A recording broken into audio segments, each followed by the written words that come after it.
I feel like I could talk for a long time about the topic I want to address today, and I'm going to try to keep it concise ish. We'll see how that actually goes. But a lesson I've been learning in many different ways lately is something that I think is a truth, and that is that we have no idea how much more it takes. Whatever you want it to be. Whatever you want it to be. And I can try to give anecdotes perhaps in a minute, but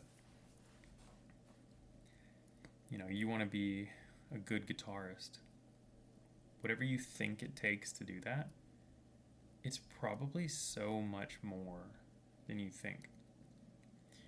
You want to be a loving person. That is much harder than you think. You want to feel like you can take control over that bad habit.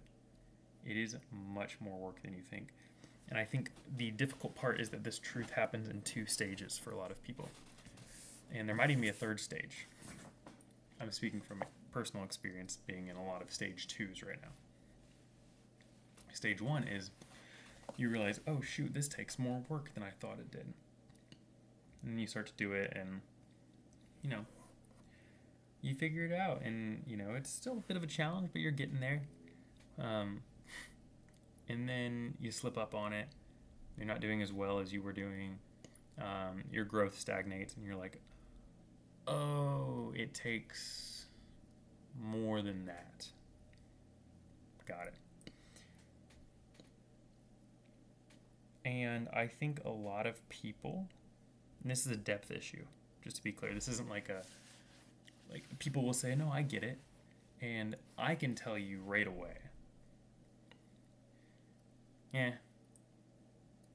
Most of the time. I can't tell with everyone. Most of the time, if I'm talking with someone about what they need to do to see the change they want, I can tell within 30 seconds whether they actually understand that or not. And this depends on the thing. It really does depend on the thing. There's some personality things there where maybe I'm just not clicking with them. But we're talking about what they need to do to make a certain change. And this is what's interesting, is it usually goes way deeper than someone thinks it's going to go. And it's way simpler than they think it is. That doesn't mean it's not hard or difficult. It's much simpler. Trying to, let's say fitness, for example. Someone wants to lose weight. Okay. If you jump into that conversation, be like, I've been trying to lose weight for years and nothing works. Usually a bit of a red flag there. Someone's like, nothing works. And I think what they're trying to mean is from their perspective, they've tried everything. And this is why I think it's mindset and like a heart issue. Is like you don't realize what you haven't actually tried. Not only that, but we're probably about to talk about things you already tried. And you're going to be like, I tried that. And then if we actually talk about what you did, you really didn't try it. You tried to try it. You gave it a half-hearted attempt and it wasn't as great as you thought. And most people just really think that they put in effort for something, and they didn't. And they might have put in enough effort, it was the effort they had at the time. And but that's a different, sobering conversation than just effort. So, someone's like, I've been trying to lose weight for years, nothing works. I've tried diets, I've tried counting calories, I've tried exercising, I've tried taking pills and everything, and nothing. I've tried intermittent fasting. Okay. What I would tell that person, what I have told that person, many of them, is it's for about close to everyone. You just need to eat less food. And people hear that. You might hear it and listen and be like, ugh. Like, really? For some people, they get into like, that's a fat shaming issue, or that's it. Like, you're dismissing my experience. It's like, no. For pretty much everyone, that's the answer. There's some people where it's not. There are real thyroid issues that people have. There's real metabolic issues that people have. They're real. So maybe that's you. That's what I'm going to say for the majority of people, for almost everyone, 95, 99% of people, You need to eat less food. And we can talk about that. They say, I've done that before. You've counted calories before. Yes, I have. How did you count them? And they'll tell you. Well, maybe, I paid attention every day. And they might start to tell you they were just guessing. You're like, no. You don't just guess. People are like, that's good enough. It's a good enough starting place. And this is, again, the more you want to dive into doing something well, into hitting this new layer of, especially for self stuff, you're just light years away from understanding that. And you need to dive in. You think you understand and you don't. And I'm also speaking, I'm trying to acknowledge that that's true for me as well. There's going to be things where I don't get it. Deep dives. I've talked about it before. High volume of things changes understanding and experience. Doing something 10,000 times changes your understanding of that thing. Putting in 10,000 hours of something changes your understanding of that thing. Doing it to such a fine tee that your worst day of doing it is better than the average person's best day. That's really meaning something. For me, most of my worst workout days, where I'm just off my game, are still days where my friends feel like I push them too hard.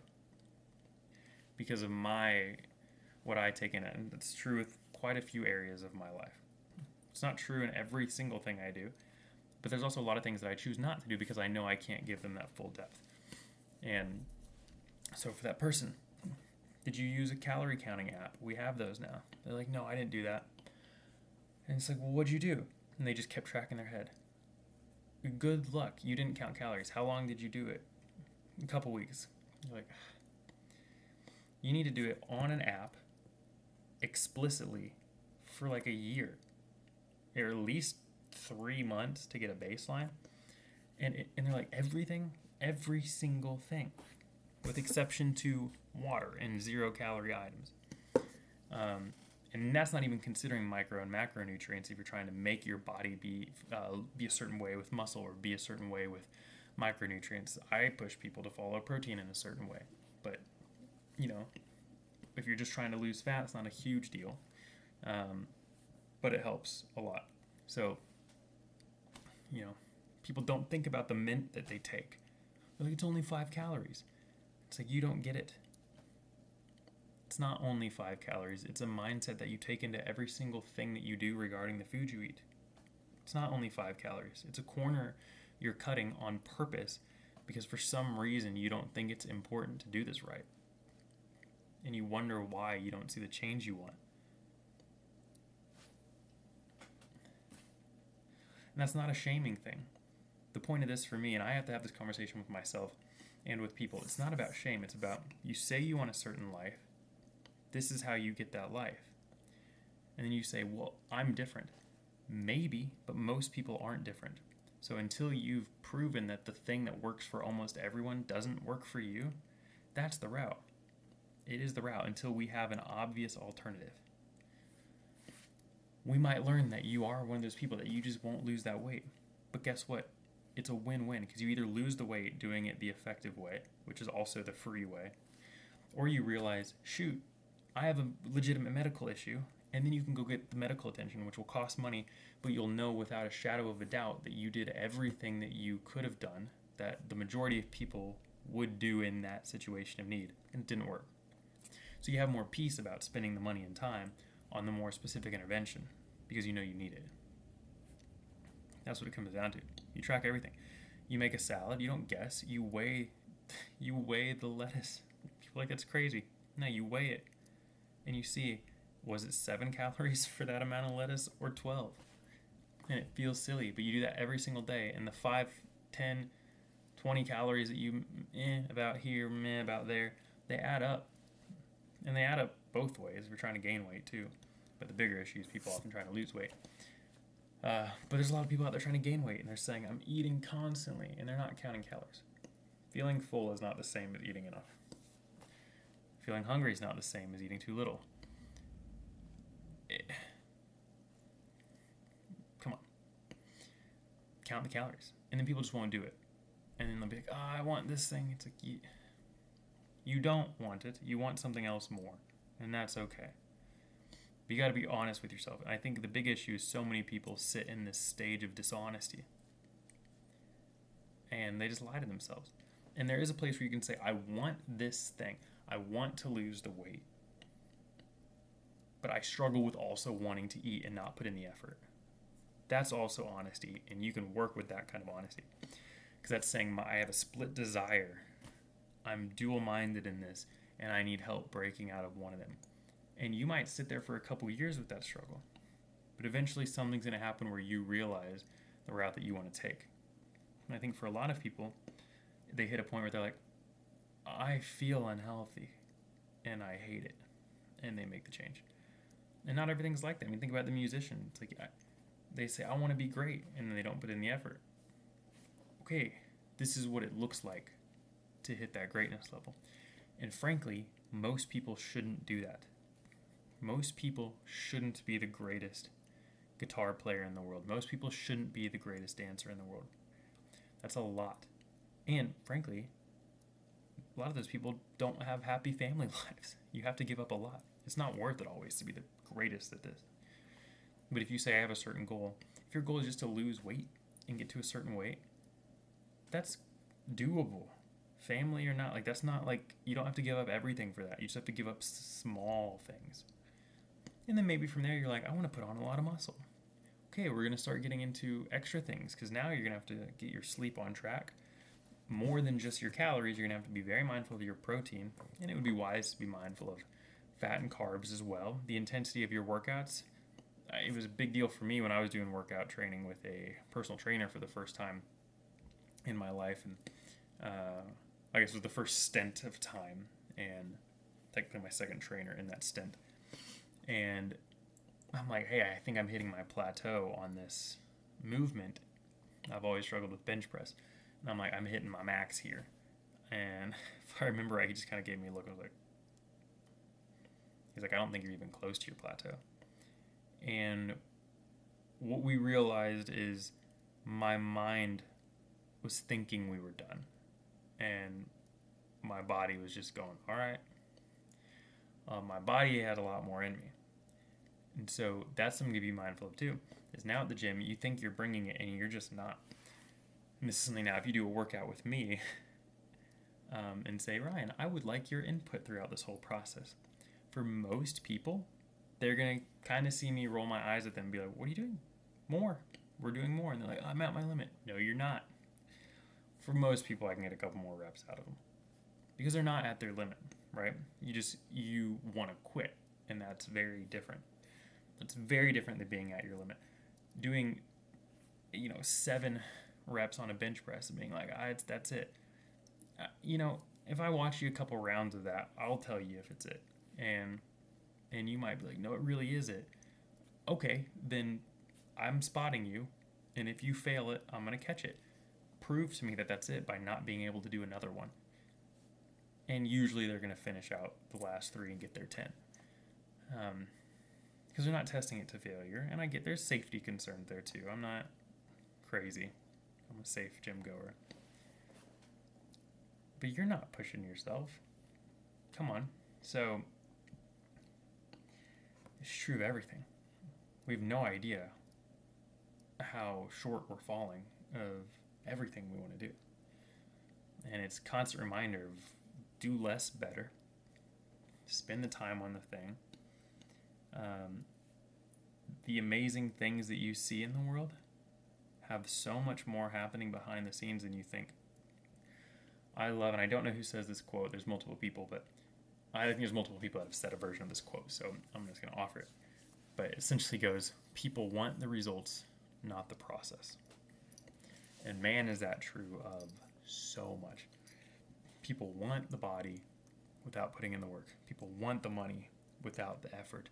People want the talent without the practice. I get it. People want the life without the lifestyle. Or vice versa, however you want to say that.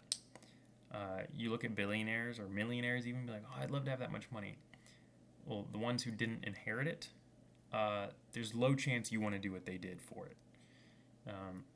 Notwithstanding the seemingly small percent that really do have it unearned, most people have worked hard for it. And it is hard to get the thing you want, and it's hard to move ahead. But one of my perspectives of life is to take the negative perspective on things to help formulate how I'm thinking about it. So instead of asking, what do you want in life, you ask, what do you not want? What do you want to avoid? What kind of suffering isn't worth it? And for me, I look at life as all suffering, and not sounds very like ecclesiastical, I guess. But what I mean by that is life is pretty much something that promises suffering. There's joy as well, lots of it actually, more again than we have any idea. But you will suffer through your actions or through your inactions. I would much rather suffer because of things I couldn't control, or because of good things I chose to do. I have lots of friends and lots of family that I've worked really hard to have good connections with, and when I lose them, and the ones in the future, when those relationships go away, when death happens, it's going to hurt really bad. I chose to step into that, and it's much more horrific in my mind to think about never taking the time for those relationships in the first place. The people I love, people I spend time with, I know the moment I'm building these relationships that they're going to go away at some point.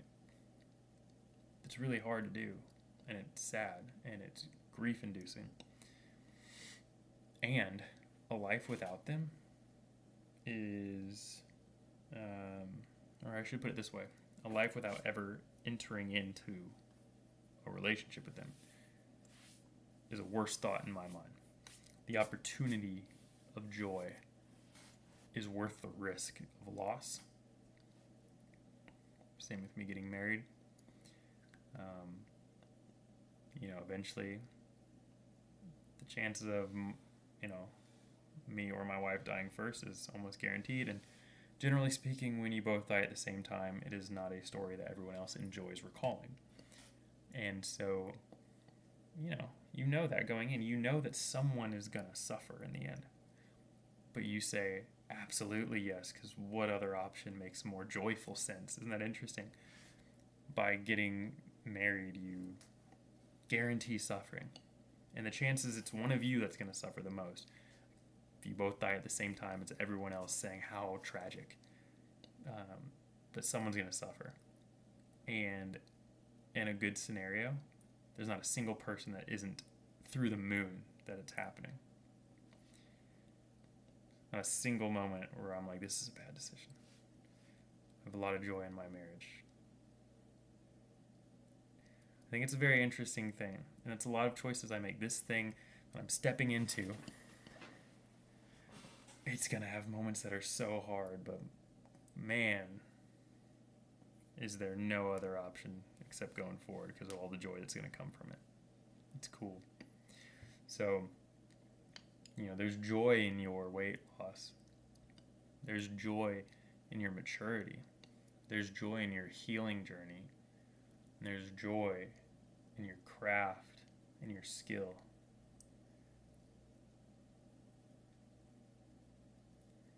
You have to be okay with the suffering that comes with it. That's such a beautiful exchange. So, just a reminder that the chance of you having anywhere close to an idea of what your circumstance requires, maybe think about it a little bit more before you jump to an assumption. And then double down so hard that it's probably impossible that you'll miss the mark. And that's going to require 10, 20, 30, 100-fold more effort than you thought it would. So, blessings on your Monday. See you next week.